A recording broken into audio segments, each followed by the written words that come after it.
Desiderata by Max Ehrmann. Go placidly amid the noise and the haste, and remember what peace there may be in silence. As far as possible without surrender, being on good terms with all persons. Speak your truth quietly and clearly, and listen to others, even to the dull and the ignorant. They too have their story. Avoid loud and aggressive persons. They are vexatious to the spirit.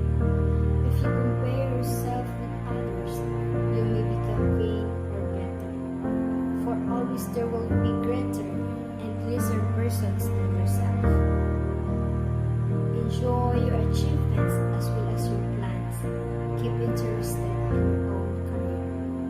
However humble, it is a real position in the changing version of time. Exercise caution in your business affair, for the world is full of trickery, but let this not blind you to what virtue there is. Many persons strive for high ideals, and everywhere life is full of heroism. Be yourself, especially do not feign affection, neither be cynical about life.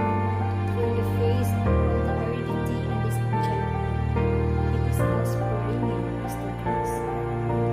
Take kindly the counsel of the years, gracefully surrendering the things of youth, nurture strength of despairing, to shelter you in sudden misfortune. But do not distress yourself with the dark imaginings. Many fears are born with continual loneliness. Only the whole song discipline. Be a gentle with yourself. You're a child of the universe. Less than the trees and the stars. Right to the and whatever plan is clear to you, without the universe, unfolding as it should. Therefore, be at peace with God. Whatever you conceive Him to be, and whatever your labors and inspirations, in the noisy confusion of life, keep peace in your soul, with all its sharp drudgery and broken dreams. It is still a beautiful world. Be cheerful and strive to be happy.